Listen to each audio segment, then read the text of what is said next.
सन 1947 में इसी दिन भारत के निवासियों ने ब्रिटिश शासन से स्वतंत्रता प्राप्त की थी। ये भारत का राष्ट्रीय त्योहार है।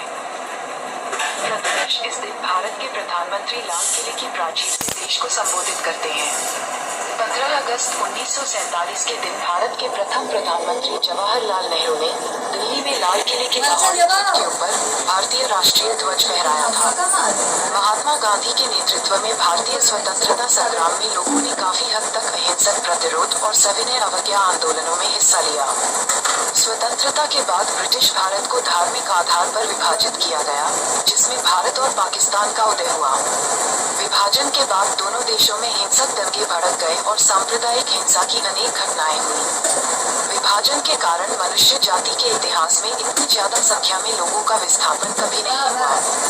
ये संख्या तकरीबन 1.45 करोड़ थी। भारत की जनगणना 1951 के अनुसार विभाजन के एकदम बाद 72,26,000 मुसलमान भारत छोड़कर पाकिस्तान गए और 72,49,000 हिंदू और सिख पाकिस्तान छोड़कर भारत आए। इस दिन को झंडा फहराने के समारोह, परेड और सांस्कृतिक आयोजनों के साथ पूरे भारत में मनाया जाता है। भारतीय इस दिन अपनी पोशाक, सामान, घरों और वाहनों पर राष्ट्रीय ध्वज प्रदर्शित कर इस उत्सव को मनाते हैं और परिवार व दोस्तों के साथ देशभक्ति फिल्में देखते हैं, देशभक्ति के गीत सुनते हैं। इतिहास। यूरोपीय व्यापारियों ने 17वीं सदी से ही भारतीय उपमहाद्वीप में पैर जमाना आरंभ कर दिया था। अपनी सैन्य शक्ति में बढ़ोतरी करते हुए ईस्ट इंडिया कंपनी ने 18वीं सदी के अंत तक स्थानीय राज्यों को अपने वशीभूत करके अपने आप को स्थापित कर लिया था। 1857 के प्रथम भारतीय स्वतंत्रता संग्राम के बाद भारत सरकार अधिनियम 1858 के अनुसार भारत पर सीधा आधिपत्य ब्रितानी ताज अर्थात ब्रिटेन की राजशाही का हो गया।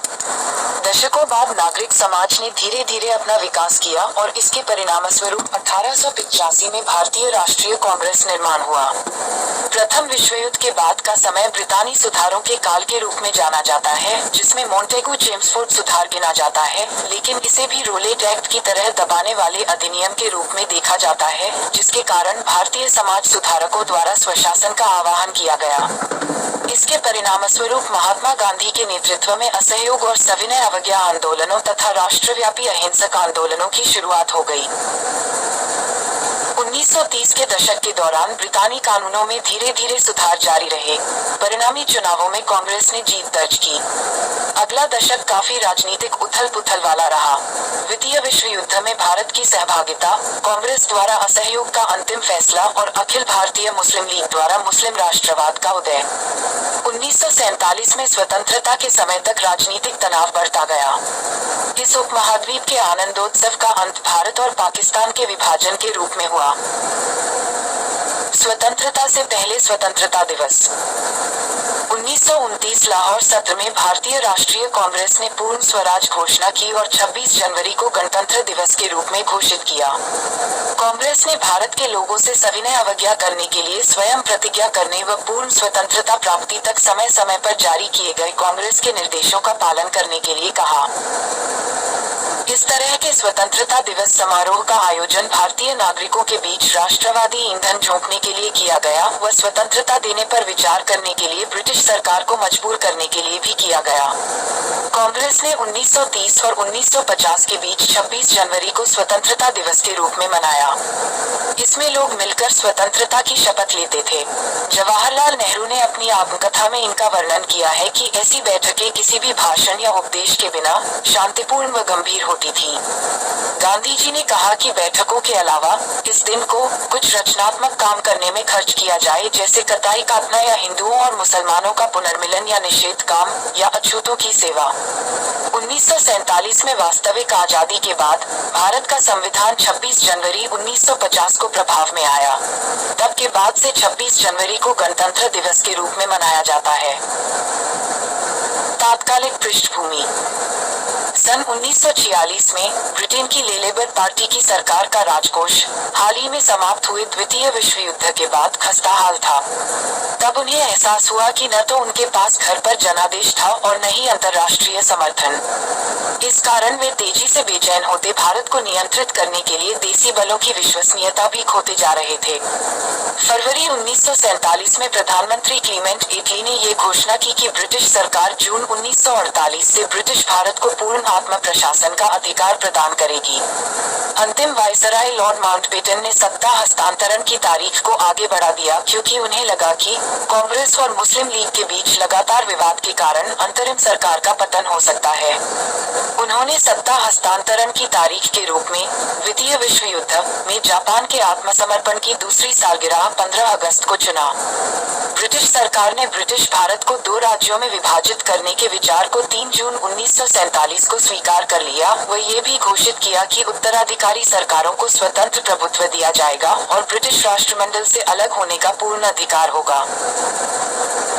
यूनाइटेड किंगडम की संसद के भारतीय स्वतंत्रता अधिनियम 1947 के अनुसार 15 अगस्त 1947 से प्रभावी ब्रिटिश भारत को भारत और पाकिस्तान नामक 2 नए स्वतंत्र उपनिवेशों में विभाजित किया और नए देशों के संबंधित घटक असेंबलियों को पूरा संवैधानिक अधिकार दे दिया। 18 जुलाई 1947 को इस अधिनियम को शाही स्वीकृति प्रदान की गई। स्वतंत्रता व बंटवारा। लाखों मुस्लिम, सिख और हिंदू शरणार्थियों ने स्वतंत्रता के बाद तैयार नई सीमाओं को पैदल पार कर सफर तय किया। पंजाब, जहां सीमाओं ने सिख क्षेत्रों को 2 हिस्सों में विभाजित किया, वहां बड़े पैमाने पर रक्तपात हुआ। बंगाल व बिहार में भी हिंसा भड़क गई, पर महात्मा गांधी की उपस्थिति ने सांप्रदायिक हिंसा को कम किया। नई सीमाओं के दोनों ओर 2,50,000 से 10 लाख लोग हिंसा में मारे गए। पूरा देश स्वतंत्रता दिवस मना रहा था। वहीं गांधी जी नरसंहार को रोकने की कोशिश में कलकत्ता में रुक गए, पर 14 अगस्त 1947 को पाकिस्तान का स्वतंत्रता दिवस घोषित हुआ और पाकिस्तान नामक नया देश अस्तित्व में आया। मोहम्मद अली जिन्ना ने कराची में पहले गवर्नर जनरल के रूप में शपथ ली।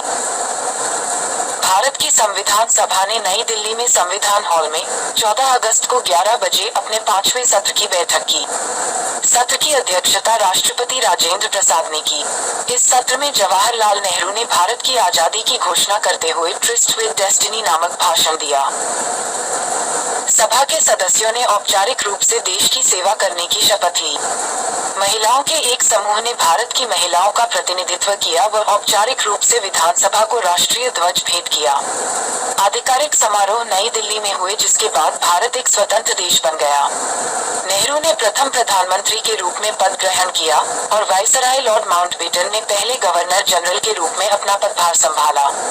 महात्मा गांधी के नाम के साथ लोगों ने इस अवसर को मनाया। गांधी ने हालांकि खुद आधिकारिक घटनाओं में कोई हिस्सा नहीं लिया। इसके बजाय उन्होंने हिंदू और मुसलमानों के बीच शांति को प्रोत्साहित करने के लिए कलकत्ता में एक पीर से बात की। उस दौरान ये 24 घंटे उपवास पर रहे। 15 अगस्त 1947 को सुबह 11 बजे संघटक सभा ने भारत की स्वतंत्रता का समारोह आरंभ किया, जिसमें अधिकारों का हस्तांतरण किया गया। जैसे ही मध्यरात्रि की घड़ी आए, भारत ने अपनी स्वतंत्रता हासिल की और एक स्वतंत्र राष्ट्र बन गया। स्वतंत्र भारत के प्रथम प्रधानमंत्री पंडित जवाहरलाल नेहरू ने इस दिन ट्रिस्ट विद डेस्टिनी नामक अपना प्रसिद्ध भाषण दिया।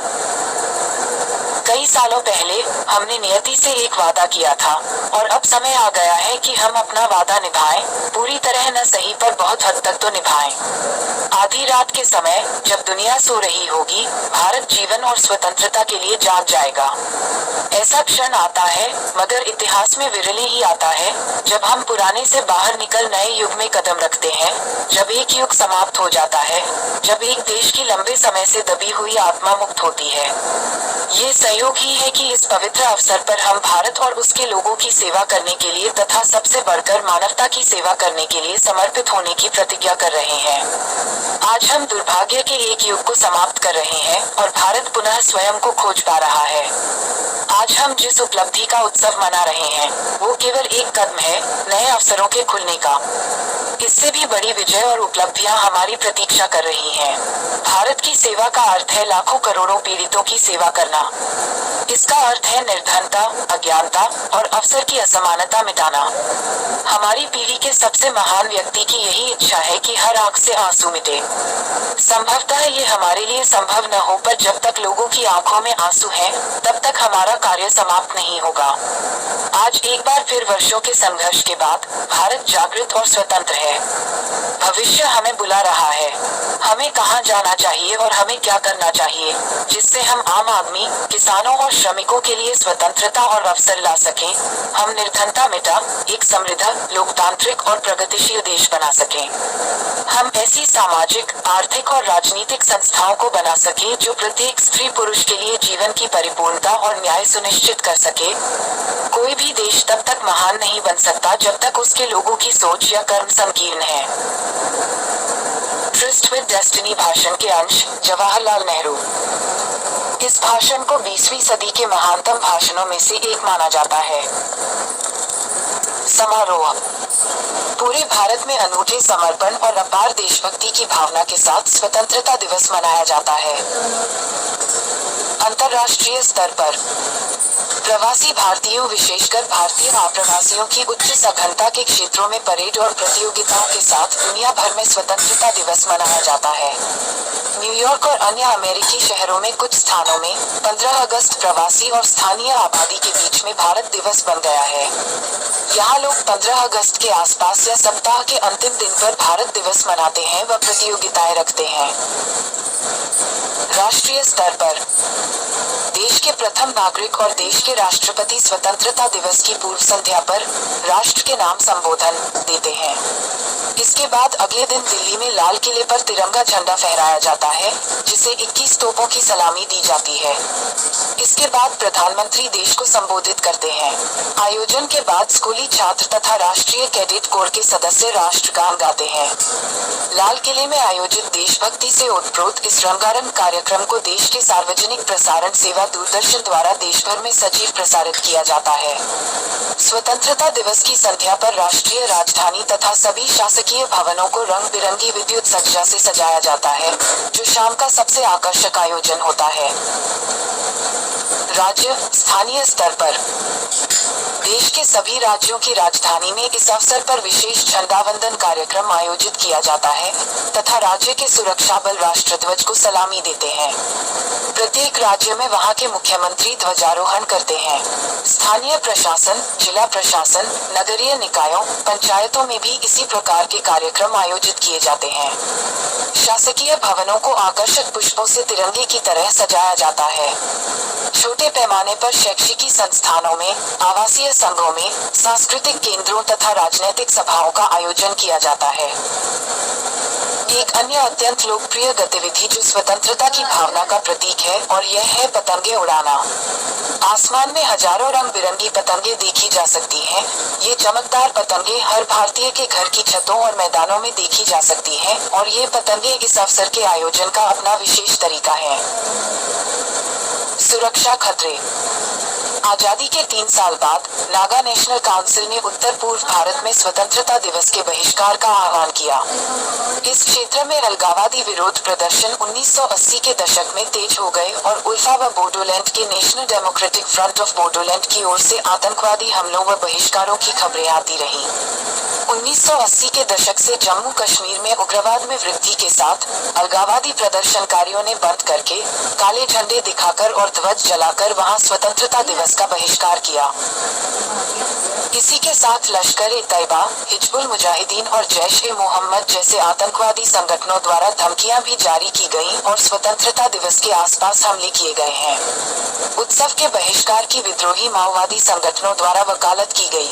विशेष रूप से आतंकवादियों की ओर से आतंकवादी हमलों की आशंका में सुरक्षा उपायों को, विशेषकर दिल्ली, मुंबई व जम्मू कश्मीर के संकटग्रस्त राज्यों के प्रमुख शहरों में कड़ा कर दिया जाता है।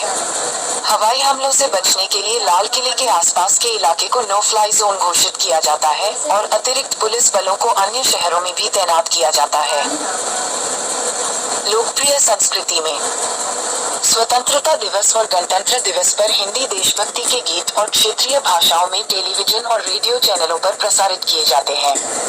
इनको झंडा फहराने के समारोह के साथ भी बजाया जाता है। देशभक्ति की फिल्मों का प्रसारण भी होता है। टाइम्स ऑफ इंडिया के अनुसार ऐसी फिल्मों के प्रसारण की संख्या में कमी आई है। नई पीढ़ी के लिए 3 रंगों में रंगे डिजाइनर कपड़े भी इस दौरान दिखाई दे जाते हैं। खुदरा स्टोर स्वतंत्रता दिवस पर बिक्री के लिए छूट प्रदान करते हैं। कुछ समाचार चैनलों ने इस दिवस के व्यवसायीकरण की निंदा की है। भारतीय डाक सेवा 15 अगस्त को स्वतंत्रता आंदोलन के नेताओं, राष्ट्रवादी विषयों और रक्षा से संबंधित विषयों पर डाक टिकट प्रकाशित करता है।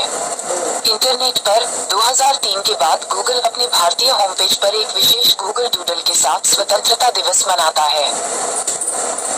चित्रशाला